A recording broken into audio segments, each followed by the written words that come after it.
Hi everyone, thank you for joining the show again, and I appreciate a lot that you take some time to listen to our expert and our guest speakers.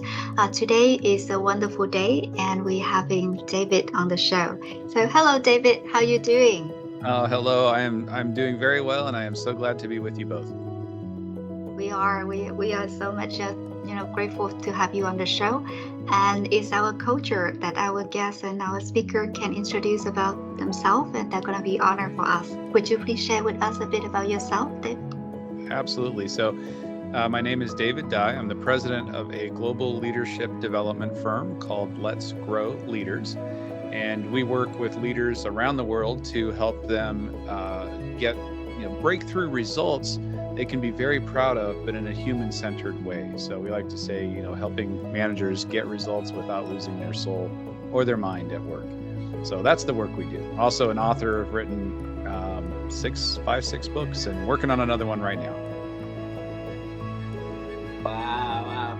Hey, David, you have a phenomenal career and journey that you share with us about yourself in less than a minute. And so this conversation, we're going to dive in deeper to explore more about the journey that leading to what you are doing today. And I know that Karen is she's left for the weekend to Boston already, so you with us the whole day today, right? Her last words as she walked out the door is, "Oh, you're going to enjoy your conversation. That they're good folks." So she trusted you. Please tell her that we say hello also, please. All right. I will do that. Yes. Hey, David, we believe that everything always has the beginning. So let's travel time together in this conversation. Vivian, when she was young, she wanted to become a singer, and life did not give her any chance to do, to perform on stage except at home. So we sing a lot of karaoke at home, and when I was young, I wanted to become an astronaut, but life also hit me hard, so I didn't get a chance to do anything close to what I wanted to be doing. So, David, we want to know when you was young, what was your dream about the future, though? I'm going to answer that in several ways. If I go very young, I had two professional desires, and I didn't know. I actually had an orange, a fruit that I colored a face on each side, and depending on what day and how I was feeling, today I wanted to be this, and then I would turn it if I wanted to be that. And one was a professional football player, soccer, so international football. Uh, so that was one. And then the other was to be a forest ranger. So, in the United States, in the national parks, somebody who is patrolling the forests. And I love nature and animals and the trees and the mountains. And so those were two goals I had. Well, I learned very early I was not going to be a professional footballer. I am not athletic that way. That wasn't for me. I did pursue the forest and environmental sciences all the way into university, and realized that I didn't want to take the other classes, the biology classes about like cells and blood and human anatomy. I don't know any of that. And I changed my major to political science because that's another fascination that I have had since I was very young. I remember age 11 or 12, I would write a question to myself like, what is the best way for us to work together, to live together? Even as a child, I was thinking about those questions, and they continue to fascinate me. And that's been my life's work in many ways, is leadership development, investing in people, helping people become the best version of themselves. And in that, helping organizations to thrive and do good work as well. At the age of 11 and 12, you ask yourself Yeah. that big question. Yeah, I did. Sometimes people are surprised to hear that, but yeah, I did. I Why don't did know. you It ask comes. yourself that question back then? Did you remember? Uh, I was the oldest of 6 children, so I had leadership naturally given to me. Let me say, I had responsibility given to me when I was young. I wasn't a great leader. One of my earliest memories of leadership is my dad left for the day, and said, "Can you get the house clean?" And the house was a mess. And so I'm 11 years old. What do I know? So I thought for a while, and I said, "I've got it. I figured it out." And I had everybody come downstairs. We had a main level, and then there was a downstairs basement level. And once everybody was downstairs, I gave them assignments, and then I locked the door and said, "You can come out of the basement once it's clean. I'll just keep you locked in there until you get it done." I do not recommend that as a strategy, but that's what I did. So I was, I let them out eventually, and then you start realizing, oh, that didn't work. What happened the next time? They locked me in the closet, like that. That is and so I started, okay, this isn't working. Well, how can we do this? What does work? So I started asking those questions pretty early. Wow. And then from the first um, experience of leadership, and then now you are the president of the Let's Grow Leaders company. So the journey is totally different. Can you tell us how the journey took place at the beginning after you finished university? Sure. So I was working on a master's degree at university. At the same time, I was very young. I ran for elected office. I was 19, 20 years old when I was appointed to a planning commission role in a city. And then as soon as I was 21 of legal age to do it, I ran for election and I got elected to a city council. And so I had some community leadership that way. And then coming out of university, I was working on a master's degree in education. And I was hired by an NGO, a nonprofit in the United States that worked with young people who are in poverty and very hard circumstances in life. And so I was asked to use my education uh, and the education degree that I had to that work to help them, but also a mentoring, counseling, leadership development aspect as well. So, and I did that work for 17 years. And that organization started in one city, but then grew around the country. And through that process, I was doing so much leadership development. And it started with me. So asking those same questions. I was promoted to my first leadership assignment I had a team of 3 other people. I was 20, how old was I? 25 years old about. And I had not led in an organization, a business context. I had not done that. So I'm trying to figure out, it's asking the same question. How do we do this? So I went to the library and I see the books on your shelf behind you, and I would check out a whole shelf of books. So like imagine just take that whole top shelf of books. That's all the leadership management books I could get. I would check out all of them that they would allow me to take. I would read them. I would take notes, think about what we should do, take them back, get the next shelf, take notes, read them, think about what we should. So I learned as much as I could that way, started implementing those things. Well, as I did that, I was then given more responsibility, and until I ended up as chief operating officer, and then CEO for the national organization, and so had a variety of different leadership assignments along the way. And then ultimately, when I got to the end of that time, decided to start my own business doing what it was that I most enjoyed, which was helping people become the best version of themselves, and doing that, investing and teaching of those leadership and management techniques, all the things that I had learned and invented and figured out along the way to try to pass that on. Oh, beautiful. And David, we have a lot of executive friends who lead in organization, and by the time that they retire, there's few things, and there are 2 things in common they share with us about their regrets. First one is about starting their own companies when they had time, when they were younger, so that they can share with the world, they can use the expertise and share, and help other people. And the second one is writing a book and share their stories and experience. So you do both of them very nicely. I want to go to the entrepreneurship first. All right. So Back then, you've been holding a leadership role, and everything was very stable, right? You have uh, you in the very comfort area. But why did you decide to leave and start your own company? Uh, it's such an interesting question. If you had talked to me 5 years before I left, hey, are you an entrepreneur? Do you want to start your own business? I was like, oh, no, absolutely not. What happened was I started, no surprise at this point, you know me, I started reading, and I was reading about people who had done that, and specifically in the kind of work I liked doing, and the consulting and coaching and speaking and writing and sharing those ideas. And I realized that there was a business available there. So one was I started having some vision that it was even possible. The other thing that happened was I started coming to a point internally where I had to.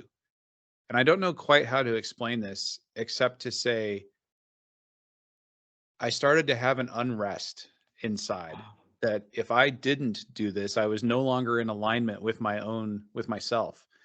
And so the easiest way I can explain it is I had to do it. That's a hard explanation. I know. How do you analyze that? I'm an analytic person. But that was the reality. It became a growing awareness. And it took several years. I tend not to do things quickly. I tend to think and process. But it took 3 or 4 years for that to build in me and realize this is what I need to do. And was it unstable? Absolutely. I saved up some money. I had some money available that I had saved up for all those years. Saved money, got my daughter into university, and so then I had enough money left that I was like, okay, I can start something and have a little bit of cushion to be able to do that. And like so many other things, if I had known all of the challenges and everything else, I either would have waited longer and saved more money or maybe not have done it. Like it is hard. It's not easy. So, but I think so many things in life, if we wait until we're just fully ready, you never take the leap. So, um, yeah, it was good that I did. Well, do you still remember the moment on the day that you say today is the day, today is the day that you started your own company? How do you feel on that day? Oh, so excited. So excited. Yes. I remember the day that I registered my company with the government. It was April in 2012 was the day that I did that.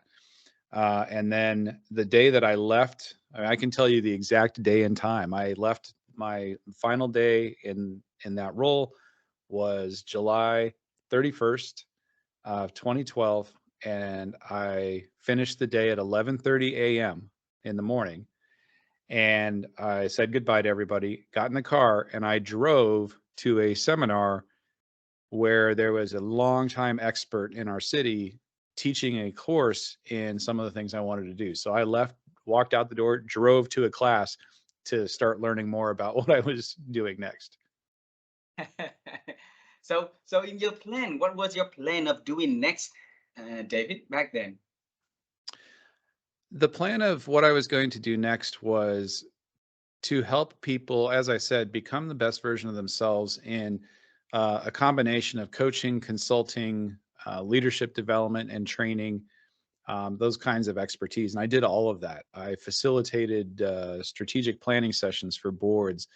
I took any work I could get related to that arena. I would coach individuals. I coached small business owners. I coached leaders who were growing in their business and needed help. I consulted with other organizations, nonprofits, a global engineering firm. That was a fascinating engagement. And so any of that kind of work that I could get, that was the plan. Take all of it I can get and then start moving, start growing and see what happens. And writing the book along the way, the first one. We're gonna get to the writing really soon. I want to ask you one more question before we move to the writing part, okay? Because a lot of people out there want to start their own companies. So Mhm. starting is really hard to start from 0 to 1. I want you to remember back when you first having your first client? Can you share who's about that with the audience so that give them the strength to walk their path though? Yeah. Very, very first client was a woman by the name of Jennifer. And it was a small engagement, but she said, you know, I know that you know something about this topic, the thing that she needed help with. She said, I have got a meeting of stakeholders for my company. It's 3 hours away from where you live. Would you be willing to drive? I can pay you this, reimburse for gas, and pay you this amount. Can you come and do that? And I said, I'd be happy to. And that recognition. So, and that's the thing I would say as you're thinking about doing something, any business, you have to be fulfilling a need that customers have. And so you have two choices. You can meet a need that they know they have, or you can help them realize a need they don't know they have, but now they do. So if we think about the iPhone, nobody needed an iPhone before there was an iPhone, but once we knew it was there, everybody needs a smartphone, right? That kind of thinking. So for the kind of work I'm doing, people know they need it. And sometimes it's a matter of being clear that I've got those ways of helping. So for me, content marketing, but that's a fancy word, but I say writing blogs and writing articles and sharing those with the world and on social media. That's how I started. And that's how I still get work that way today. But um, putting those answers to questions I know people have and helping them that way, um, to me, that's a way to start a business. Now, if you're building a product or software or anything like that, what is the need that you're solving that people are going to be willing to pay for because you're making their life better, easier in some way, or helping them achieve a goal or a dream or solve a problem? Any of those are the places I'm looking if I'm going to be starting a business. And then, and can you do it? Then you got to figure out all of the numbers have to work, but at the core, that's what it's all about. Beautiful. Since you mentioned about that, I have another question before we move to the piece of the book in, okay, the books. So you mentioned a lot of change happened to you because you went to the library and reading a lot of books about leadership, personal developments, and there seems to be some secret in the way that you're reading, so that you'll be able to see, something in there that also help you to realize there's a potential market that the people in needs for this kind of service that you are doing, and then you start your own company also years after. So teach us, what is the secret in the way that you read, David? Hmm. I haven't thought about that before. Hmm. I think I read in many ways. Sometimes I read to explore, uh, a new idea, a concept I'm unfamiliar with. And by the way, this is very much my personality. This might work for me. It might not work for somebody else, but I'll read to explore a new idea and I don't know what the application is going to be. Uh, I read about how octopus think and interact with their world because they're so different than any other creature, right? And then I'll read about when I have specific challenges. So that's reading to explore, but over here I'm reading to specifically learn and solve problems. So right now I'm reading two different books that are about business growth because every business has a life cycle. And so you start early and then you build and then you get to some instability and then hopefully you get to a good place of stability. From there, it's also often common that you'll come to a place where you get rigid and start to decline because you're too set in your ways, and if you're not careful about fixing that, then you can decline all the way down to stop and the business dies. So I'm reading a couple of books about that and about the ways that different business operators work together. So those are because I want to invest in the success of our business and be thinking about specific problems and challenges. Um, and then I read for fun. So the exploration is for fun, but sometimes just this is fascinating to me, or I'll read fiction that, in a variety of different things. So I read because I enjoy it, but I also read to explore and I read to solve problems. And what I would tell you in terms of, you're asking the secret of how I read. One is I'm always thinking about how what I'm learning here, how I can use it, how I can incorporate it. Is there something here for me? A practice that I have had for many, many years is I highlight, if I'm reading a physical book, like, that's a physical book, I will underline, highlight, circle, and then I go back and I have an Evernote is where I keep it, but I have a database of all of the quotes of anything I've ever read. And so anything that I highlight, I will then put into that system. Now, if I'm in a Kindle, my e-reader from Amazon, you can highlight there and it saves them all. And then I will take all of those and put them into the same system. So I'm always kind of collecting thoughts that have made a difference or that struck me in the moment. And then the last part I would say is I try to use that knowledge. You can read, and I've met people like this, and I've been this person too. You can just read so much. And do I really need to read all of that? Or is it more about using a couple of the key ideas that are going to make a big difference for me? So, for instance, I just got to meet someone who I have really respected. His name is David Rock, and he's the founder of the Neuro Leadership Institute. And so he has studied leadership from a neuroscience perspective. What is happening in our brain to be effective leaders, to lead effectively with organizations, to bring out the best in people? He's like, you know what? All of it, I want to know what's happening in the brain. So we're doing this from a scientific basis, and it's truly human centered. And I have admired and respected his work for many, many years and used a lot of it in my own, it's informed a lot of my own approach. Well, I got to meet him last week in person. He was at a conference. So I got to talk to him and have several conversations. And I realized through those conversations that I needed to go back and reread and reapply some elements of that. So it's been 10 years since I'd read his work. How much am I still using? So that's the final element I would say is there's read, note, take notes, and all the different ways you might do that. But then what are you going to use and how are you going to use it? And if I can take something and start applying it, what's the one idea from a book or the two ideas from a book that I want to start applying? And I say one or two because if you try to take 17 different things, it's too much and you're not going to be able to do any of it. But if I can choose one or two and put them into my work or my life, then it's good. Beautiful. David, thanks a lot for sharing the three things that you do when you're reading. And the last piece is very critical because, a lot of people reading and not doing anything about that. A lot of ideas thought but never execute anything at all. So it became in a waste, right? So Yeah, thanks for sharing.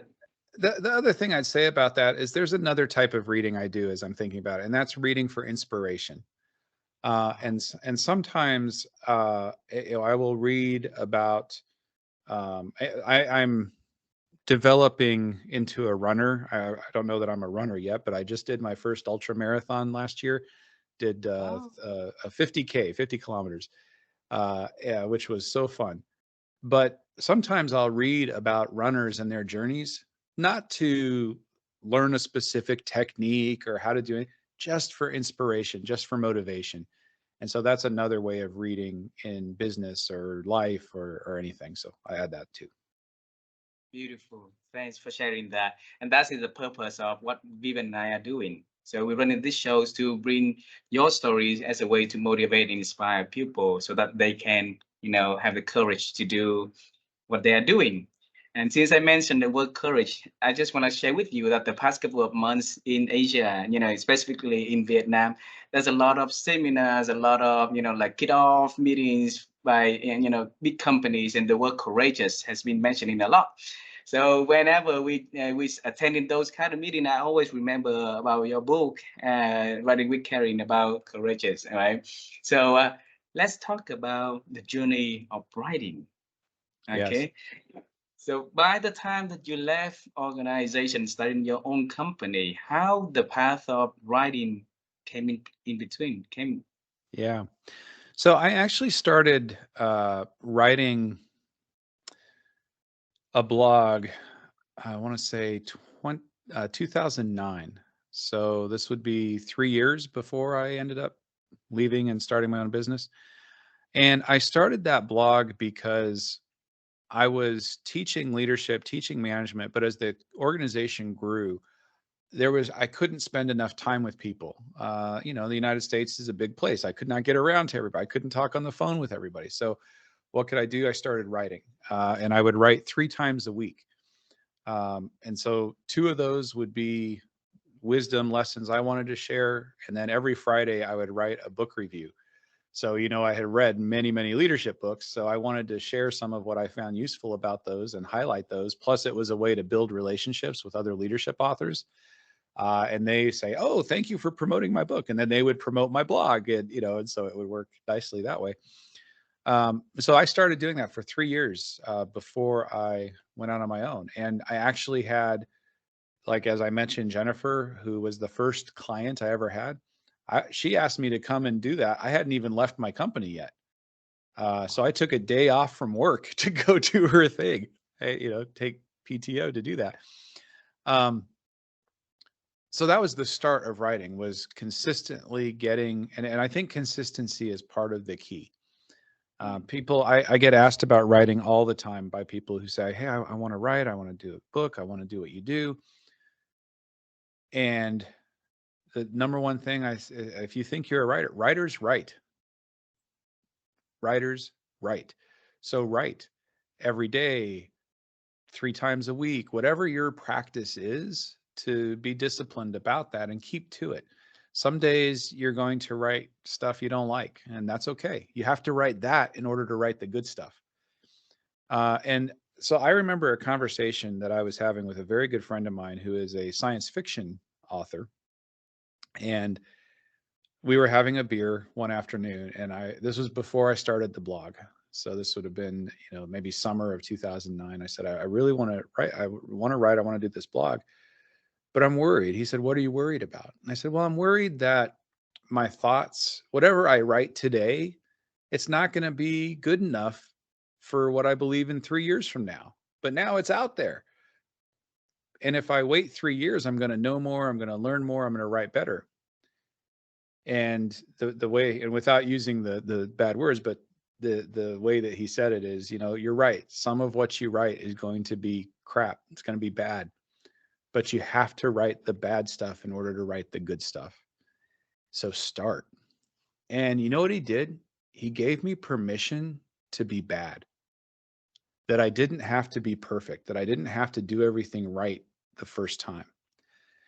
And I needed that. It like unlocked a door for me, and I stepped through it and I was like, "Oh, great." And I started writing. And so have written, I don't know, between Karen and I together, we've written so many thousands of blog posts and articles. And then when I went into business on my own, I really wanted to write a book to codify some of my thinking, and to represent my thinking around some of those core leadership principles.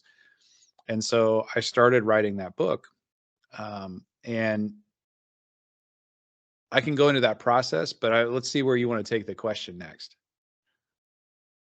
David, when you were really really young, you had a dream of becoming a international soccer, right, or a forest ranger, and then come to leadership development because into the political science. There was never in the interest of becoming an author or becoming a writer whatsoever. I want to bring you to the summer before That might before that might July 2000.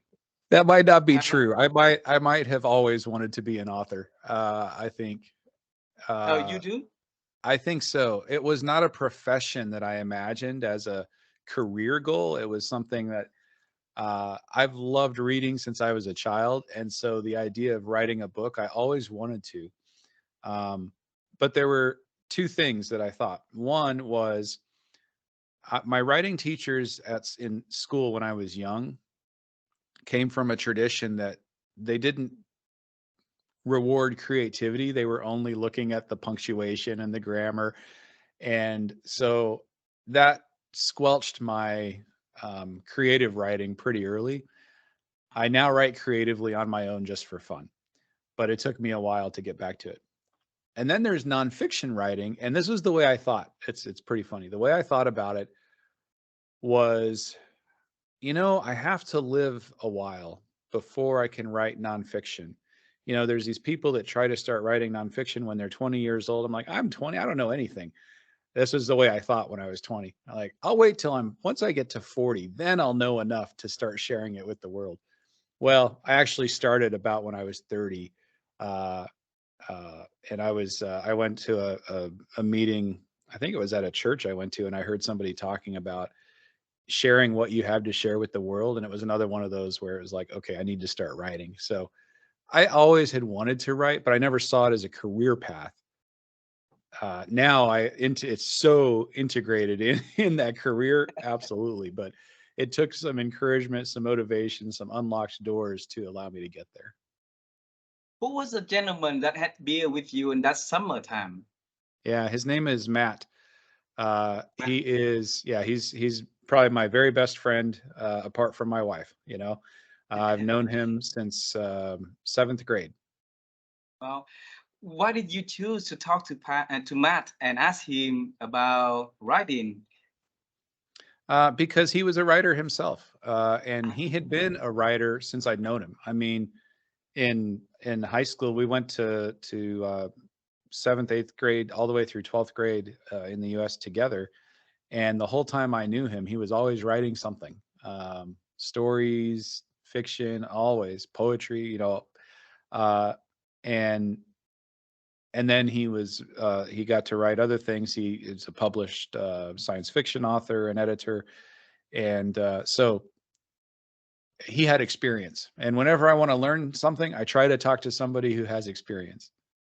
beautiful. It's not only that he had the experience, but also he was so kind to give you the courage to and the permission to be bad also, right? So that's Yeah. starting the whole career for you to that's starting to open the doors for you to start the writing, and that's how all the books being introduced. So congratulations, send our regards to Mark for being so kind to give you a good words of advice and good support back then. Okay. I will do that. I happen to know that today he is at a conference in Denver, Colorado about writing, and he's on a panel sharing some of his thoughts about writing. So I will send him a message and let him know. All right. How do you feel after writing, 5, 6 books together with Karen already? How you feel about that? Yeah, some of the books have been books I've written on my own, and some of them we have written together. And she also has written one on her own. And it is, how I feel about that is it's amazing how much you can write, and there is still more to write. There's still more to say. Our son often asks us, "How on earth do you guys write so much? Don't you run out of ideas?" And it's interesting because no, we really don't. I mean, there's always somebody needs help in a new way, a different way, another problem to solve, another way to express. And the other thing is that I may have written something 3 years ago, but only so many people saw it. So sometimes things need to be said again or in a different way. Mm, So there is so much more to be said, and so many more. Karen and I are working on a book right now about conflict in the workplace. mm. But after that one, if you were to ask both of us what other books we might want to write, we probably each could list maybe 2 or 3 different books that we might write in the future after this one. Let's stop before we go into the book about conflict. Okay. Since you mentioned about the words ideas, and you and Karen have endless ideas where a lot of people have zero clue about the ideas, or come up with ideas seems to be very, very hard for them. How, in what way that you and Karen can nurture and create, and grow ideas together? Mm. There is a lot in that question. It's interesting because Karen and I both have a lot of ideas, and we come to them differently. Karen is a visionary. She can really see things that don't exist and opportunities, and kind of create things, and so on. My ideas come a little bit more, I would say, practically sometimes, where she can see into the future and see something that doesn't exist and say, let's make that. For me, it's more a process of connecting with people and seeing what they need and what's going to help them, and how could this be better? How could this be more effective? And as I ask myself those questions, I start to come up with solutions to those, and that start coming up with ideas about what we might try, how we might do that.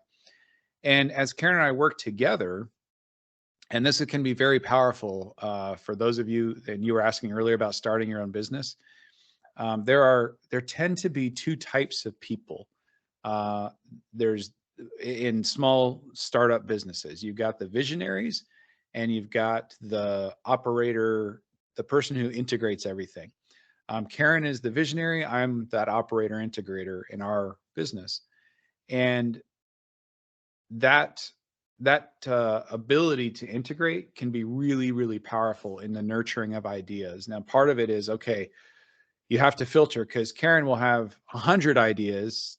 I'll have 10 or 15 ideas, but now we have to take those 115 ideas, and you can only do 2 or 3 of them. So you have to choose, okay, let's filter through and develop some ways of thinking about which of those ideas is going to help us get where we want to go, to help the most amount of people, to serve our business, our team, and so forth. So that process of looking at what could happen, looking at what needs to happen, and then choosing the ideas that are going to be the most effective. That's at the high level. That's how I would describe it.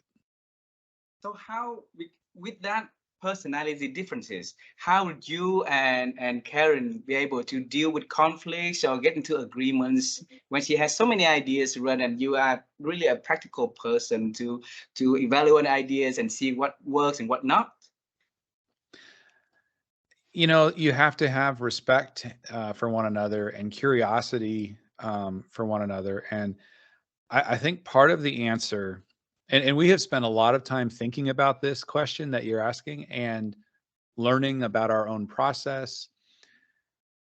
And so I would say a couple things to people like me. If you're more of the practical kind of person who is thinking about the operations and making everything work, and you've got somebody who's an idea person, it's easy for them to feel like you're very negative. Why are you so negative? You just say no to everything.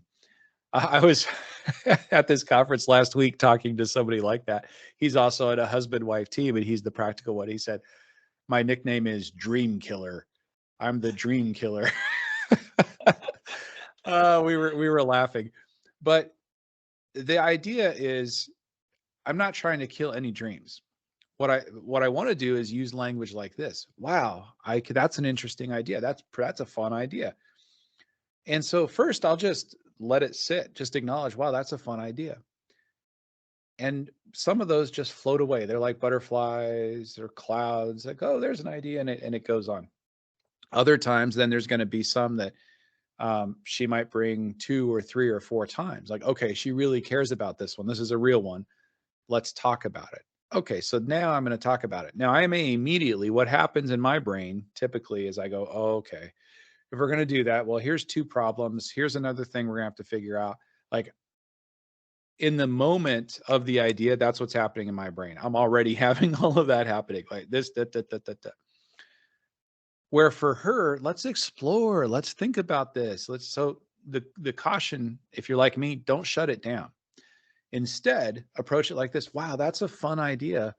Here are some things that I think we need to do to make that idea work. We're going to need to solve this challenge. We're going to need to figure out how to do this. We're also going to need to reprioritize this or this, because that will take some resources, or we're going to have to find out some other resources. Those are some things I think that we could do to make that idea work. And then what will happen is the visionary will go, yeah, I see that. You know what? I don't want to do that idea. I like what we're already doing. Or they'll say, you know what? Yeah, I see that. You're right. Let's figure out how to do those things. And yes, let's shift some priorities and make some different choices. And So that conversation can be really helpful in helping the visionary to sort through their ideas. They need you, they need your help to be practical, and you need them to be inventing the future. That's it. You need both. And so a lot of the magic is figuring out how to do that together. Wow.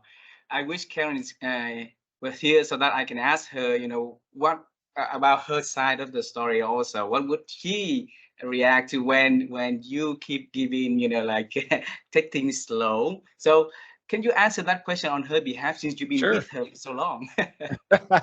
Yeah, I think if she were here, she would tell you some. Overall, she's grateful for it. She's grateful that I bring what I bring to the conversation, because we had, and she has said this many times, would not have built the business we have built if I hadn't brought those elements to it. That we've been able to do far more, reach far more, all of that. And she would also say sometimes it's very frustrating. And sometimes she has to say, don't be so negative. And I have to remember, oh, right. And to practice that, what I just shared about, to be encouraging and curious first. And so I think the discipline for both of us and for anybody as you're having these conversations and working through any kind of human conflict, any kind, is curiosity. Let me truly listen to where the other person is coming from. What is it that they're truly saying? Is this something they feel strongly about? Well, why? Is this something that's just entertaining and fun? Okay, let me explore that with them. And that can be hard when we're, feeling the urgency of pressure of deadlines and so on. Well, in those cases, I'll say, listen, I really, right now, I'm feeling really stressed because I've got to get this, and this done. So can we table this? I'd love to revisit this, tonight or tomorrow morning, or whatever the time frame is. But just that respect and consideration and understanding that you are different from other people, and those differences can be wonderful and build so much more together if we can honor them and get curious about them instead of just being frustrated by them. Beautiful, Yeah. beautiful. Yeah.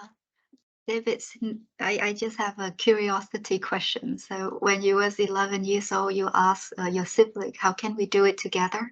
And that become your, specialization in this field. And you ask leader now, how can they do that? They can do better for their organizations. So it's like, it's a very long time. That question still valid. And what would be the blind side from the organizations and the leadership that they still need help not to see the way to work together more effectively? Many organizations, Vivian, they will develop silos. It's very, very common and very natural. And the reason that happens is we all have our kind of work. So in our organization, I do a lot of operations, instructional design. I see the world through the lens of the curriculum development and all of that, and in making things work smoothly. Karen is in charge of sales and marketing, and so she's always thinking about how we can be known, every opportunity to do things. I just don't think that way.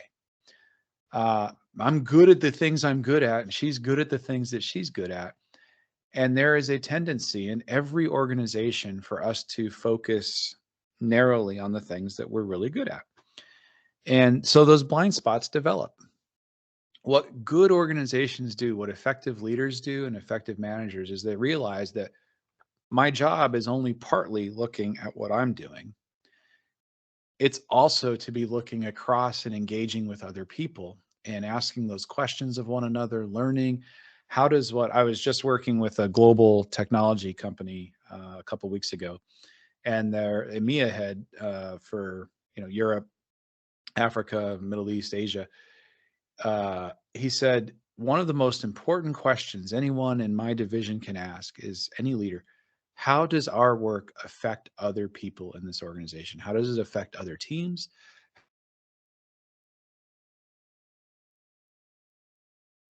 Beautiful question, and it's a leadership question, and it keeps us from just looking at our own team or our own product or our own thing.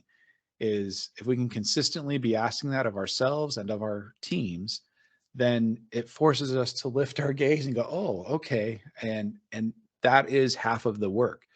So if we allow it to only be this, then we get stuck, we get blind spots. If we recognize and force our gaze up and build in some structures to help that happen, then that can help us not have those blind spots. So how can we help leaders to, instead of seeing in the silo, that is to see that how their works impact other divisions also, other people also? Yeah. A real practical way you can do that is to form a team that has cross-functional responsibilities, and where they're jointly responsible for things. I'll just give you an example. Another leader that I was talking to who runs an international firm training company like ours, when he was going through this process, what he did to break up pillars was, instead of having, okay, there's your operations group, there's your sales group, there's your warehouse group, your project management team. And that's the way it used to be, is they each did their individual function. And then the client's experience was they'd work with the salespeople, then they'd work with the project manager, then they work with this, and they work with this. And it kind of was disjointed. The way that he reorganized was he just did a couple of cross-functional teams, where now there's a team of 2 salespeople, 2 project managers, 2 warehouse people, and they're going to have a portfolio of clients where their success and compensation elements and all of it related to how that team performs for the client's success overall. So that was an example. And they didn't force anybody to do it. They said, we'll take volunteers. And they did a couple of those, and they found that the people who were doing it that way had way better results. And eventually the whole company said, yeah, we want to do that too, because they saw the proof that it was more effective. So starting just small with just a little bit of that, or just on one topic, can be helpful. Another is acknowledging the fears that are in the room. In courageous cultures, we talk about this, of call it a fear forage. But when you start having these conversations, normally everybody has some hidden fears that you got to get those on the table, and acknowledge that people are worried that, yeah, I may do this, but now nobody else is. And then I'm going to be left standing there looking dumb. And now I'm going to fail at my core responsibilities. So you got to build some structures in to get those things on the table, build the accountability in as a leader. What are you doing to practice accountability to ensure that people truly are working together? And then the final piece is a leader. And this is the one that leaders don't like to hear, but is important. Are you preventing the very thing you want? So I'll give you an example from a client, engineering firm, who really wanted cross-functional cooperation, everybody working towards this new global product launch. Okay, you're very clear on that. Everybody knew this product launch, most important thing for our business for the next 2 years. Well, his engineering and sales team were just, yelling and screaming at each other. I had never seen that before. It was bad. So I sat down and said, what's going on? Well, it turns out the engineering team, they were devoting 100% of their time to developing and testing the new product. That's what we were told. Number one thing. Well, the sales team, which also included customer service, has a bucket of existing customers. Who are the people most likely to buy that new product? Well, to keep them happy, they needed to service the existing product, which required time from engineering that engineering didn't want to give them. So because they were siloed and engineering was just looking at engineering and sales was just looking at sales, when they would get frustrated with each other, the CEO would get frustrated and say, well, why can't you figure this out? Rather than looking at it and saying, oh, he'd actually created systems that incentivized them to be in conflict. So sometimes you also need to look at your systems and say, are our systems supporting courage, speaking up, collaboration, or are they getting in the way? Wow. And is that related to the books that you and Karen are writing about at the moment, about conflict at the workplace? Yeah, so and I think that specific story actually sharing courageous cultures, which is about building cultures of micro innovation, problem solving, and people speaking up on behalf of the customer and employee experience, and building a culture where that's the norm. The next book we're writing is, yes, about conflict in the workplace. And that's certainly an example of one kind of conflict. It's actually a very common kind of conflict where the structures that we're in are creating conflict between us. So if, if Vivian and I, if we're having a conversation and we're like, you don't care about this. And she's like, no, David, you don't care about that. And okay, wait a minute, what is it we do care about? What does success look like? And if we realize we have different definitions of success, now we know there's another conversation we need to have. Maybe we need to have it with our manager. Maybe we just need to have it with one another to figure out how we can help each other to be successful and achieve the ultimate end, depending on the company we're in. So that is a common form of conflict in the workplace, and one that we'll definitely be addressing in the next book. Wow. So So, who would yeah. be your target audience? Go ahead, Steven. Yeah, just curious. So nowadays the workspace is a bit more, dynamic. People can be in hybrid system, can be in remote. Would that conflict will be dramatically different than what it used to be? Such a good question. And in our World Workplace Conflict Survey, worldworkplaceconflictsurvey.com, if we'd love to get your voice if you're listening. We are seeing some interesting results so far, is that some people are reporting less conflict because they're working from home or working remotely. And other people are reporting more conflict because of that. So it depends on the people and the circumstance. And it gets interesting into the details. So some people working from home, they're just not having any conflicts because they're just avoiding it all and they just do their work. But the cost of that is there's less collaboration, creativity, problem solving, which is the healthy kind of conflict. We need conflict. We need different ideas if we're going to make the best decisions. And so that's the best kind of conflict. So we want more of that good kind of conflict, less of the destructive that focuses on people and tears down and makes us miserable. We don't need that, but we do need this.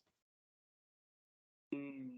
Well, so we are looking forward to reading your book so that we can share, we can apply to our organization how we can create a good kind of conflicts that foster innovation, foster deeper conversation and stuff. So when is the book going to be introduced to the market, David? May 2024. So we have more than 14 months now, 13 months from now. From the time we're recording, yes. It takes a Yeah. while to get books out in the publishing process. We look forward to reading that book.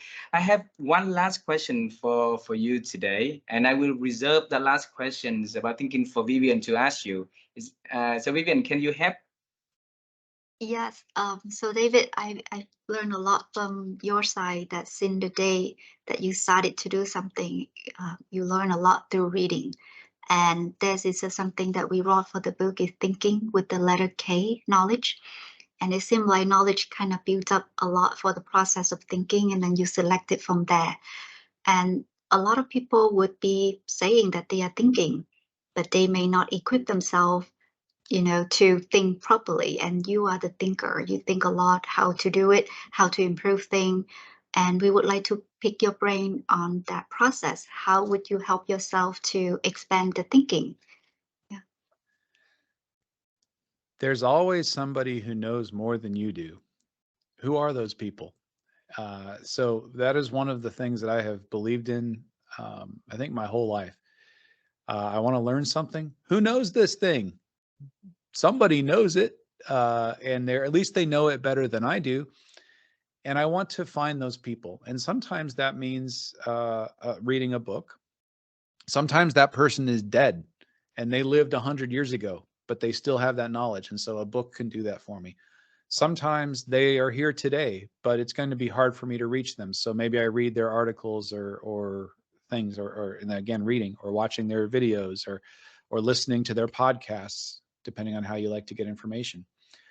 And then other times, I'm going to try to have a personal conversation with that person. I've done that many, many times.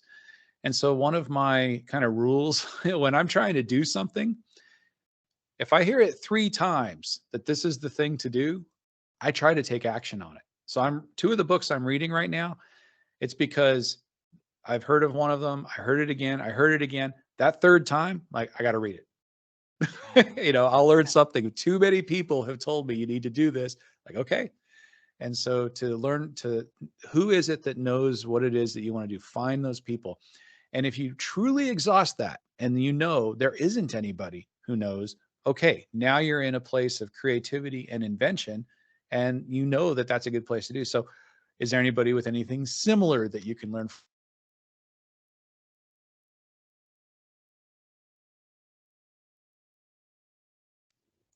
David, you were mute for about 10 seconds. So Oh, can no. you say the last one? Yeah, sorry about that. Yeah, no problem. Yes, I was saying that there's always somebody who knows. If there isn't, now it's time to be creative. Now it's time for innovation and creating new ways. And so there's still something you can learn from other people who are good at innovation and creativity. And so as you are needing to do that, you can also learn, okay, what are the kinds of questions they ask? So there's always somebody to be learning from. And that's the way that I approach that. Beautiful, beautiful. I say I have a last question for you, but then I have another one. Is that, that this is going to be concluding our conversation. Is that okay to ask? Yes. All right. So David, I promised to my coach is that I ask every guest a bizarre question. So I want to ask you, how's your day looks like? Can you share with us how your days look like? Every day is different. I can tell you today, I'll just share today for an example. I don't have any programs today. Many days we're delivering programs to our clients, and we do a lot of that via live online delivery, but some of it in person as well. But today, no delivery. So I started the morning reading one of those books that I mentioned. Then I had an interview, kind of very first thing of business hours. I had a LinkedIn Live show that I was a guest on, where I was talking about leadership and talking about my most recent solo book. Then worked on some client delivery materials that we're working on, some card decks. They are card decks with many of our leadership tools for a new client that we're just starting with, and then talking with you. And then I have a gentleman from a government agency in half an hour that I'll be talking with, and he has some questions about some of his young leaders and how to support them. And then the rest of the day, I'll be working on those client materials. And then the final part, I'll be writing that book that we talked about. Wow. Thanks for sharing how your day looks like to us. And thanks for spending your time with us today, David. And we really appreciate that. Really love the conversation today.